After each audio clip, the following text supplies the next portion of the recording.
Welcome to Changing Higher Ed, a podcast dedicated to helping higher education leaders improve their institutions. With your host, Dr. Drumm McNaughton, CEO of The Change Leader, a consultancy that helps higher ed leaders holistically transform their institutions. Learn more at changinghighered.com. And now, here's your host, Drumm McNaughton. Thank you, David. Our guest today is Dr. Cynthia Teniente-Matson, president of San José State University. An internationally recognized Latina leader, President Teniente-Matson is a champion of student success initiatives, diversity, equity, inclusion, and civic engagement. Throughout Cynthia's 30-plus year career in higher education includes being the second president of Texas A&M University, San Antonio. She's built strategic partnerships and served on numerous national educational governing and civic boards to help drive student success through enhancing the student experience. And Cynthia joins us today to talk about the magic that's happening at San José State and how through the use of public-private partnerships, she's turning around enrollment and public opinion about higher education at this institution located in the heart of Silicon Valley. Cynthia, welcome to the program. Hey there, it's good to see you. Good to be here. I'm so glad you decided to join us. San José State, which is where you're at, is one of those exemplars for what higher ed should look like, and I'm really looking forward to being able to explore that with you. Me too. I'm looking forward to a great conversation. Me too. And so give us a little bit of background. I mean, I know you were with Texas A&M at San Antonio for 8 years, but you've done so many things and you've got so many irons in the fire there at San José State. Tell us a little bit about who you are and what you got going on. Well, there's a lot going on at San José State University. As you mentioned, I was previously at Texas A&M University in San Antonio. I was its second president there.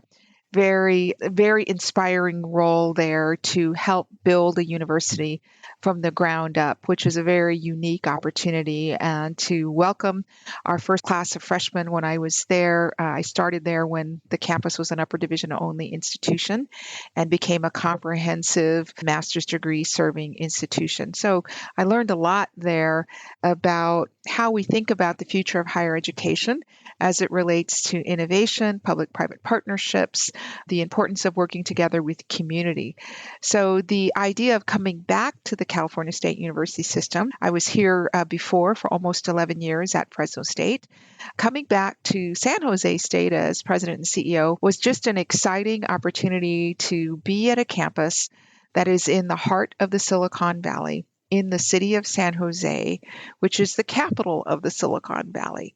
So there's a lot for us to explore as we think about the world we're living in now and how much different it's going to be in just a few years through generative AI, through large language models, through machine learning, artificial intelligence, and the like. There's just a lot for us to be thinking about, and leading the university that's in the center of that is quite exciting to me. Oh, it certainly is. I can't even spell those things, let alone tell you what they are. And being right there in the heart of it, I know when I first got out of the Navy years ago, I settled in San Francisco in the Bay Area, and that was when multimedia was going on, and it was so exciting to be involved in that kind of technology. I can just imagine what it's like for you there. Well, many leaders here in the Silicon Valley talk about entrepreneurship, innovation, and disruption, three critical aspects of what it means to be in the Silicon Valley, which is similar to what you're reflecting on. And those elements hold true even more so now than they ever did as we think about our post-pandemic recovery, the rising costs of inflation, what's happening in public downtowns.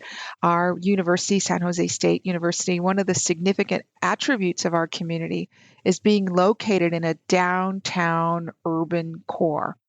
There are campuses that are located downtown like we are. We're not the only one in the United States, but it is a much smaller niche market of institutions who are at the center of a metropolitan, urban, university, city enterprise where we're at the heart of innovation. I can see the Adobe headquarters out of my office. I can see the Zoom headquarters out of my office.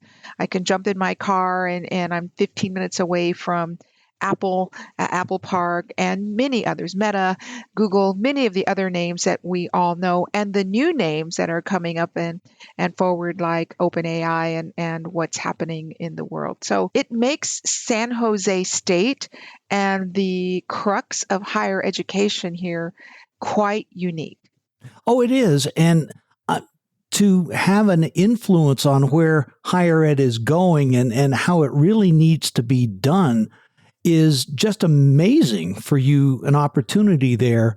And what I really liked hearing about, and we'll talk about, is the type of things that you are doing and that you'll be able to do with public-private partnerships. We all know you can't solve big problems in silos. And that's what I think is so exciting about what you're doing there. So let me say a couple of things. As the oldest university on the West, which is San Jose State, our alumni have always been part of a startup ecosystem. I call our campus the original startup. And I think it's really important to understand that our alumni are really at the heart of all of these corporate enterprises and small businesses and innovation and entrepreneurship throughout the tech world and really throughout the Silicon Valley and the Bay Area. So San Jose State has a significant brand presence, but also influence in what's happening in these large tech companies. So when we think about public-private enterprise and public partnerships, these are at the heart of who we are. So some of the most urban common challenges right now are occupancy levels in office buildings, right? Those areas that have been slow to return to in-person work because of the opportunity to take advantage of a hybrid and remote workforce and all of these new emerging technologies. So one of the things that San Jose State is engaging in, we're at the heart of downtown San Jose on the eastern end of the downtown. We're actually expanding towards the western end of our downtown. One of the most recent partnerships we've undertaken is collaborating with a third-party developer who is acquiring a hotel property that was formerly the Fairmont Hotel that changed hands during the pandemic to become a Signia Hotel property. It had two towers, the main building and a tower. Its tower will now become residence halls for university students in the heart of the western end of downtown. So along a corridor that's known as Paseo de San Antonio, that cuts through San Jose into the downtown area and ends close to a place called Cesar Chavez Park. And beyond that, you can see Zoom, Adobe, and the like. So imagine university students occupying, if you can even imagine this, what used to be a Fairmont Hotel. So if you think about the brand of the Fairmont Hotel, you probably might think of something opulent. You might think of something grand. You might think of something where you're going to have a really luxurious experience. So imagine that now being converted to a residence hall and what that will mean and feel like for our students as they navigate to and from the campus core to their residence hall. So this is at the heart of one of the P3 projects that we've engaged in, because it's no secret that the cost of housing in the Bay Area is significant, and how we think about affordable housing made this project possible through some funding from the higher ed subsidized housing funds, it's known as the HESH funds, that were made available through Governor Newsom. So San Jose State is putting the thread through the needle to provide this affordable housing, subsidized housing in the heart of downtown, in the heart of the innovation corridor. And it is very exciting for what this means for our university in the future. 2 points along those lines. One, can I come back and be a student so long as I can register there? Absolutely. I am telling you, it's just unbelievable. And second, please reach out to Fairmont and ask them to come sponsor the podcast. No, I'm just kidding. So, well, this is really neat. And that's a great example. When we talk about the vision for San Jose, we talked about three things. creating an environment beneficial for students, the institution, and local things, be known as innovators, and building the brand and the enrollment. So, we're talking about creating that environment through public-private partnerships. What else are you doing along those lines? Well, corporate partnerships are really critical. And when you think about what students are looking for, not all students, but many students in Generation Z are looking for a pipeline to a job. They're looking for ways to make their communities better. And many of them are thinking about what the world is like now, knowing their youthful experiences through the pandemic. So they see the world of public health a little bit differently than maybe we saw when we were in high school based on these types of experiences. Climate change, environmental stewardship is pretty significant to our current population of Gen Z students, as well as obviously other members of our society at large. So the idea of coming to San Jose State and developing partnerships with major corporations and thought leaders in the community is pretty significant. For example, I mentioned Adobe a couple of times. They have been investing in our university community to specifically support historically underrepresented students and to help career switching here for in-demand jobs and meaningful careers. So we think about design, we think about how we present and collaborate and co-communicate in this virtual environment, creating content in a very different way. And Adobe and San Jose State have been at the heart of that digital literacy and innovative learning that is taking place because of these partnerships. And then how we think about providing these learning experiences to other communities that are not just in San Jose or even in California for that matter, how we can partner with other campuses like HBCUs, for example, where we know that there are gaps of underrepresented groups that would benefit from these learning opportunities in ways that we can partner that we couldn't do before, not only because of the technology, but because of our close relationship to those other universities to be able to think differently about how we innovate together across the world. Jabal has a long-standing scholars program. They partner with our senior design students and faculty advisors to work on real-world problems and provide access to equipment. We're talking to other chip manufacturers who are located in the Bay Area about our students, going to them and working in their laboratories with their leading scholars and researchers in how they innovate and solve problems that are completely new in how we think about the work that's developing or emerging from the CHIPS Act, the current Biden administration and the CHIPS Act. So there's a lot of excitement about those types of things in the tech community. But we can also think about other areas of where we have partnerships, like our Center for Banking and Financial Services, where we have multi-year relationships with at least 10 mid-sized banks and credit unions, that we can bring those professionals to our campus as well as our students going to them and really being engaged. And the thing that really makes this unique is when we think about first-generation students, communities of color, they have an opportunity to see themselves or be introduced to something that they would have never imagined otherwise, just for starters. I mean, that is so exciting. And it reminds me, I had Tony Wuta, who was the provost at Howard University in D.C. Mm-hmm. They had set up a program similar to this with Google, where they would have Google summer outings, whatever, but they'd have their students coming and working as interns at Google. And the exposure that the students got was incredible, but even more importantly, it got some of the folks there in Silicon Valley, and it wasn't just Google, it was others, accustomed to having people of color there to where they were going, wow, some of these people are just darn smart. Well, everyone that comes in our doors, we think are filled with talent. I think one of the elements that also makes us unique in terms of leveraging our geography is with our existing residence halls and the new hotel that I was mentioning, we're also really leaning into summer programs where we can provide housing, as we all know, which is quite expensive in the Bay Area, for college students from wherever they may be around the United States. They don't necessarily have to be affiliated with San Jose State, to have this as a place to live temporarily while they're doing an internship or a learning experience of some sort here in the Tech Valley, and be in a safe, secure college environment and have an opportunity to engage with students all over the United States, which is really quite exciting.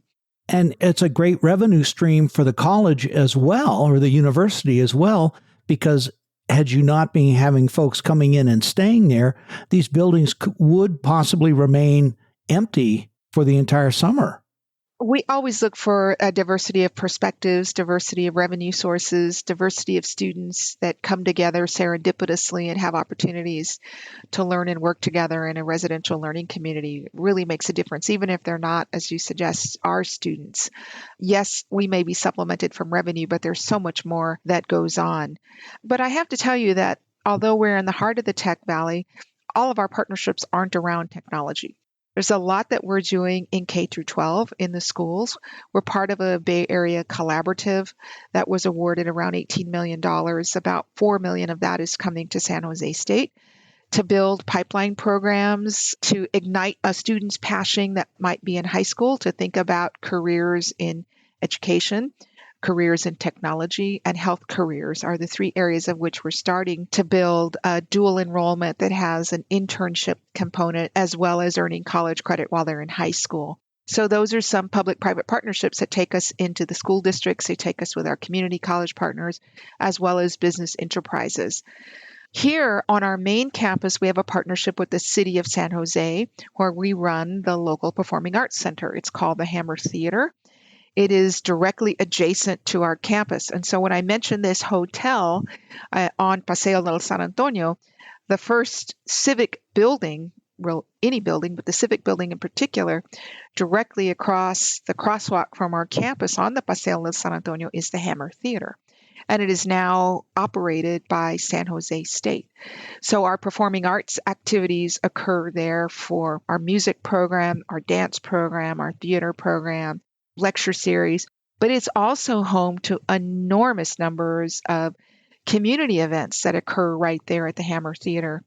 We are actively engaged with the state of California directly across the Paseo, which is just the sidewalk, by the Hammer Theater is another building called the Allquest Building, which is a state GSA building, General Services Administration building, that is in the process of being transitioned to San Jose State to eventually become repurposed into, again, affordable housing for faculty, staff, and graduate students. And so these 2 points, which are directly across the crosswalk from San Jose State and then directly across the sidewalk, parallel east, west, north, south, is the walkway towards this new partnership we formed with the hotel.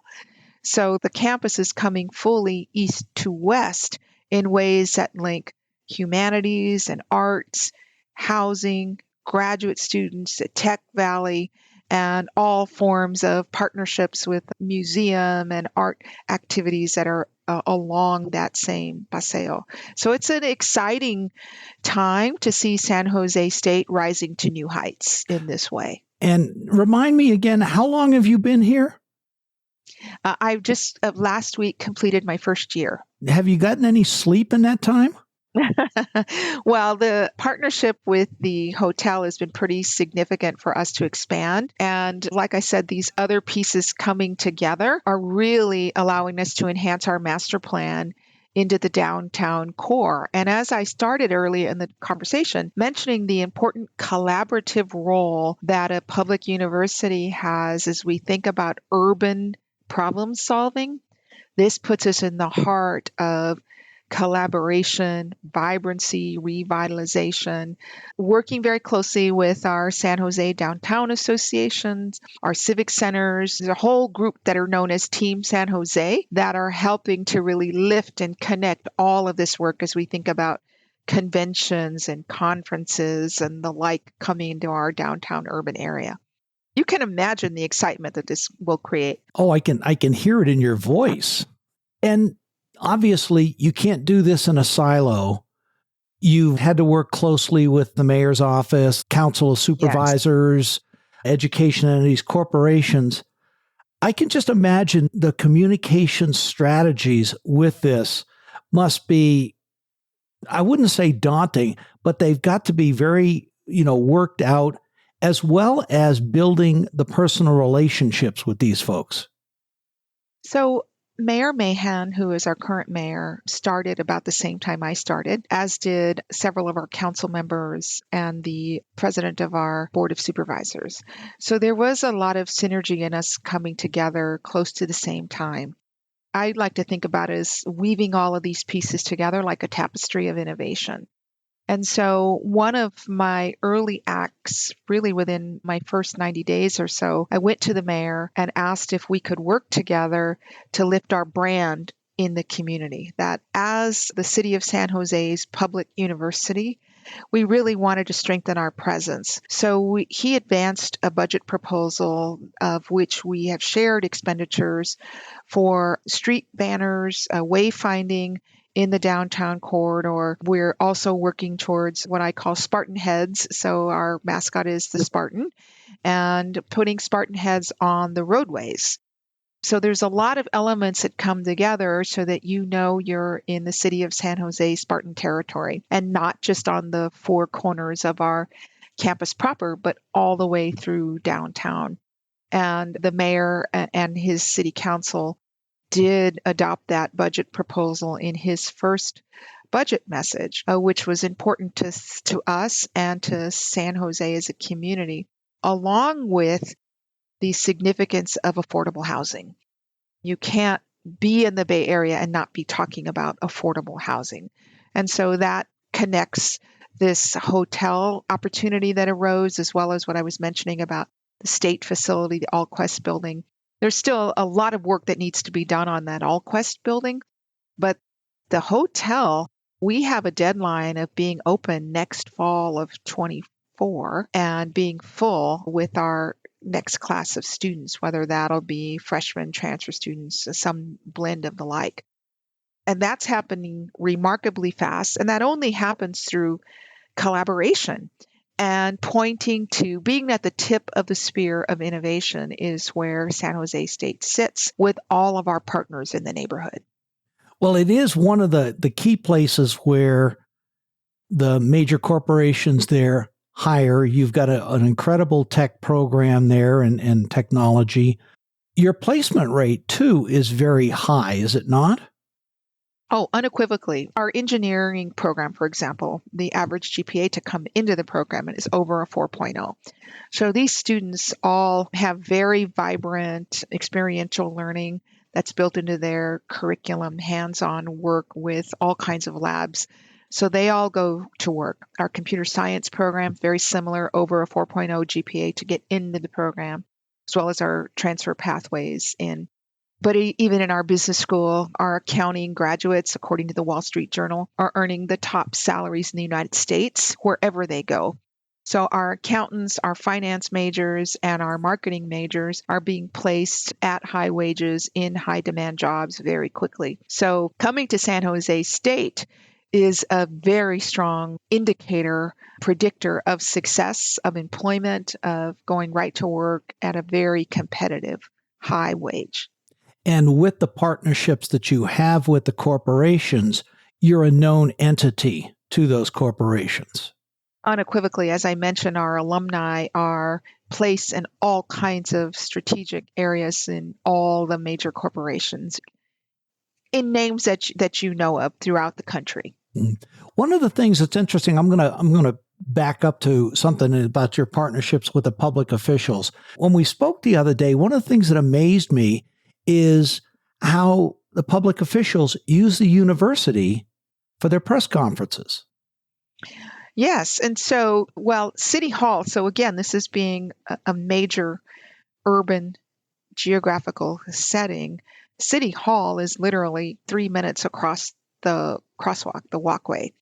So the city and the university work much closer together in a number of areas. For example, the city of San Jose has hosted citywide employer workshops for our students to introduce them to professions they might not even know exist working as a public employee in the city.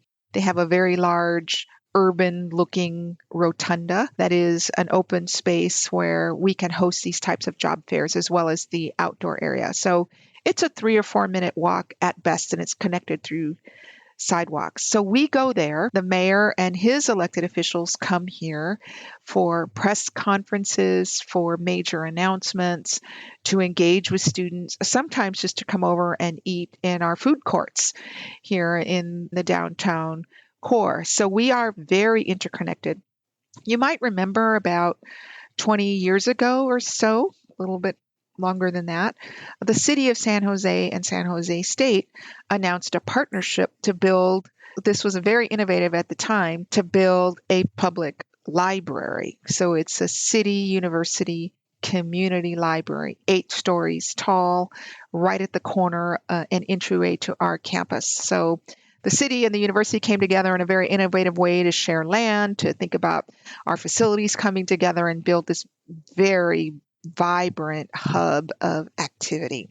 And that was really one of the early steps that was created, by my predecessors at that time. And it really lit the fire for this innovation between our two entities, undoubtedly. And even post-pandemic, we celebrated 20 years of this beautiful library just this last September, and it's leading us down the path of what else can we do together? What does that next wave of innovation look like as we think about generative AI, large language learning models, virtual and augmented reality, all of these elements coming together because we've done it before and we can do it again. Mm-hmm.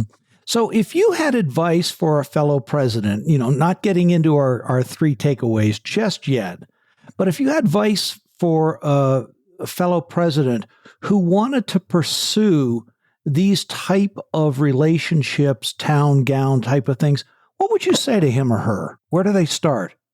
Hopefully with their government relations teams. And not every university is able to have a robust government relations team. So start with your government relations program. If you don't have one, start with your local elected officials that represent you at the city, county, state, and national levels. Most presidents know this, but really listening to and understanding what are their agendas, what are they trying to achieve. This is really, for me, has been a critical inflection point with my presidency, my tenure here at San Jose State, but also aligning with, as I mentioned, my mayor, my elected officials, and their agenda, and finding commonality in that because we cannot do anything alone. As public universities, we have to dig deeper into partnerships with everyone, with anyone that will partner with us, K through 12, community colleges, elected officials, corporate partnerships, nonprofit partnerships, local museums, like I mentioned, performing arts centers and the like. We all have to come together in this multidisciplinary approach to really disrupt and change where we're going into the future as we continue to recover from the pandemic. We have real challenges before us in the lag in post-pandemic learning that we've seen in some communities, especially in communities of color. As we think about democracy moving into our next election cycle, the role of a public university to advance public democracy, the geopolitical stage that we find ourselves in now, that it does not have any easy answers for anyone, requires all of our best minds to come together to either co-create new solutions or remind ourselves that in some ways we've been here before. What did we learn from that? And how do we think about that going forward? And we have moments in time where we can think about this. We just finished a week or so ago celebrating Martin Luther King Day. So there's many lessons that we learn from that occurred in Martin Luther King Jr.'s era, the civil rights movement. Those were big moments of significant change in our country. And we can learn from those big moments of change of what do big moments of change look like today and how we do that going forward. Obviously we have different technology now to think about, and we understand equity and equal rights more than we did before. There's more general acceptance to these conversations. People are more susceptible to listening and hearing in many cases. But we still have a lot of ground ahead of us, including a lot more people challenging the value of a degree, the value of higher education, and how people can get ahead without that. And when we have those conversations about the value of a degree, I often ask myself, would that be the solution you'd provide for your child? Very interesting. As I think about it, it's like those people who do not know history are destined to make the same mistakes yet again. Cynthia, this has been a fabulous conversation. I want to thank you for your time. As we always do, I'd like to wrap up with 2 questions. 3 takeaways for your fellow presidents and university boards. Well, first, I would say lean into the significance of being the anchor institution. Sometimes you have to remind people, most public universities are not going anywhere. We're not closing our doors. We lean into the role of being the anchor institution that is of significance to the community, rural, urban, public, private, regional, etc.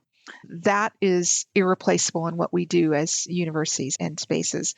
Second, I have found it really significant to lean into our role as conveners. When we think about civic and social engagement, how we drive competitive advantage for our communities, universities have a very special role to play in convening and helping to solve problems and lay out a long, big agenda that's looking forward to the next generation of learners. That's what we're all about, the next generation. So we need to lean into that convening. And I think one of my guiding principles has always been to focus on collective impact, that all of us do good work in our individual lanes. But if we're really going to move for something big in innovation, in making a difference in our communities, we have to work together to focus on collective impact to move that needle and make that mark going forward. And that's a multidisciplinary, organized approach to problem solving and design thinking. Wow, those are big. Those are big. Thank you. So what's next? What's next for you? What's next for San Jose State? Well, I think I would be remiss if I didn't say to you, the city of San Jose and San Jose State are the epicenter of the future. There's not a lot of places where I think we could say that, but given our place in the Silicon Valley, given the cusp of all of the change that's being sparked by generative AI, we really are the epicenter of the future. So what's next for me is taking our university to new heights. As I look at coming into my second year of my presidency here, working with our community to come together to lay down the gauntlet for how do all of our academic community members, our student leaders, our community leaders come together to think about our role and our presence together in shaping generative AI across our disciplines and across our community. So those are 2 significant and I think lofty, ambitious goals that we will tackle together as a university community alongside all of the challenges that are before us. At San Jose State, there are far more opportunities we can lean into and lead for the next generation of learners and thinkers and doers. Well, Cynthia, thank you. I've thoroughly enjoyed having you on the show and look forward to the next time in a year or so. Come back on and let us know how you're doing with all these projects. Well, thank you for inviting me. It's been a fun conversation, and I look forward to that next conversation. Likewise. Thank you. Thanks for listening, and a special thank you to our guest, Dr. Cynthia Teniente-Matson, president of San Jose State University, and for her sharing with us what SJSU is doing to strengthen its town-gown relationships, a model for urban higher ed institutions. Tune in next week for a return visit from Melik Khoury, president of Unity Environmental University. Melik has been Unity's president for 7 years, and he'll share with us what he's done to transform the university and how it operates. And if you don't think it's working, guess what? Unity's enrollment has grown from 500 students when he first arrived there to over 7,500 now. Thanks for listening. See you next week.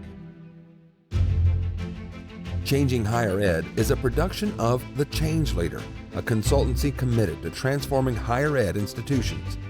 Find more information about this topic, along with show notes on this episode at changinghighered.com. If you've enjoyed this podcast, please subscribe to the show, and we would also value your honest rating and review. Email any questions, comments, or recommendations for topics or guests to podcast@changinghighered.com. Changing Higher Ed is produced and hosted by Dr. Drumm McNaughton, post-production by David L. White.